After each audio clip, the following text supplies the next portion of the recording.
Mr. Busy by Roger Hargreaves. There has never been anybody quite like Mr. Busy. He could do things 10 times as fast as ever you or I could. For instance, if he was reading a book, he'd have finished it by now. He'd have finished it by now. Now, he lives in a very busy looking house, which he'd built himself. As you can see, it had lots of doors and windows. And do you know what it was called? Weekend Cottage. Do you know why? Because that's how long it took him to build it. One fine summer morning, Mr. Busy was up and about bright and early at 6 o'clock. He jumped out of bed and had a bath and cleaned his teeth and cooked his breakfast and ate his breakfast and read the paper and washed up and made his bed and cleaned into the house from top to bottom, by which time it was 7 o'clock. Busy Mr. Busy. Now, next door to Mr. Busy lived someone who wasn't quite such a busy person. In fact, a very unbusy person. Mr. Slow.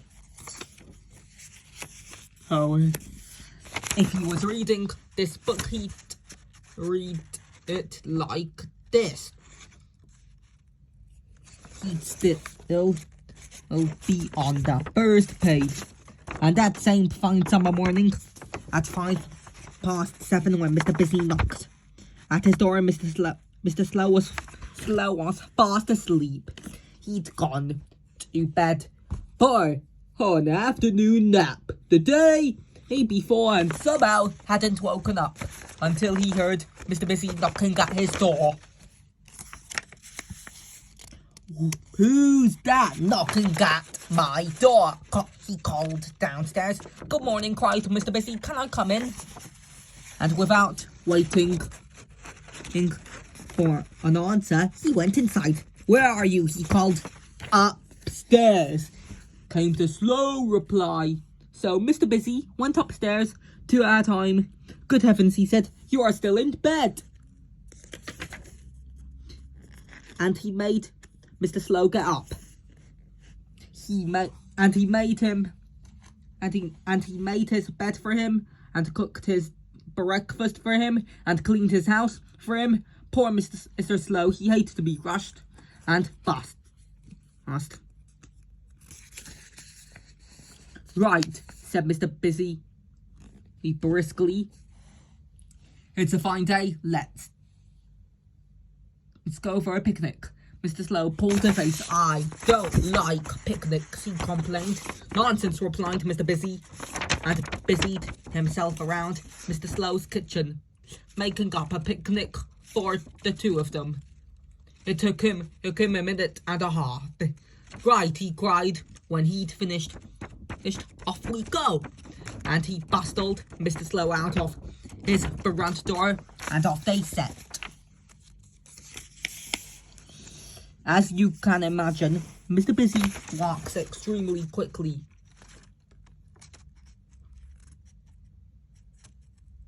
And as you can imagine, Mr. Slow doesn't.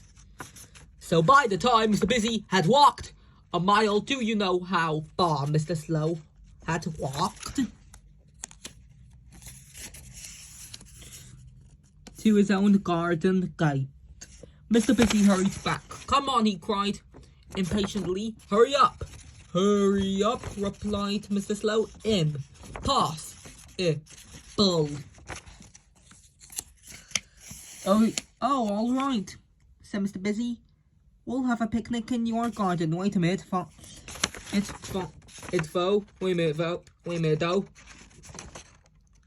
he added, "the grass needs cutting."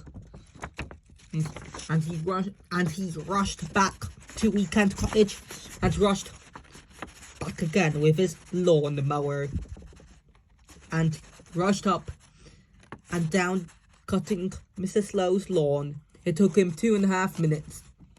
It would have taken him 2 minutes,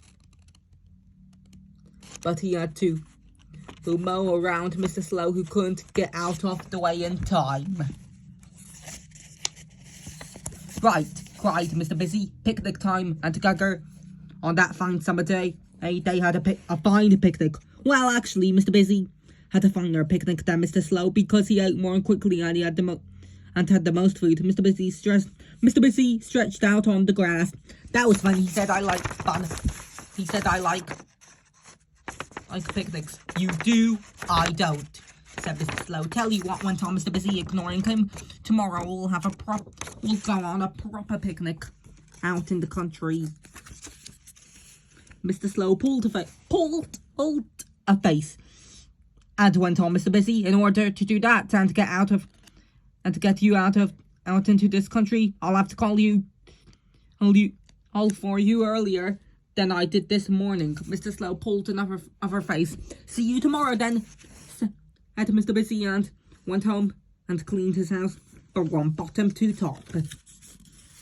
The following morning, Mr. Busy jumped out of his bed at 5 o'clock and had a bath and cleaned his teeth and cooked his breakfast and ate his breakfast and read the paper and washed up and made his bed and cleaned the house from top to bottom, by which time it was 6 o'clock.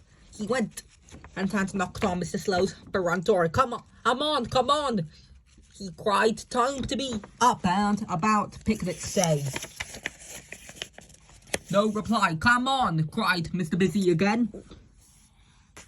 No reply. Mr. Busy went in and went upstairs 3 at a time and into Mr. Slow's bedroom, expecting to find him in bed, but he wasn't. And he wasn't anywhere upstairs, and he wasn't anywhere downstairs. "Bother," said Mr. Busy. "I wonder where he's got to." Where Mr. Slow had got to was under his bed, hiding. He didn't want to go on any picnic, not he. "Bother," said Mr. Busy again. "That means I'll have to go on a picnic on my own." Under his bed, Mr. Slow smuggled a slow smile.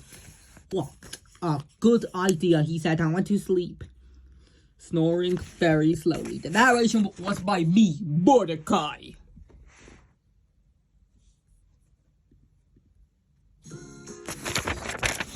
Oh yeah.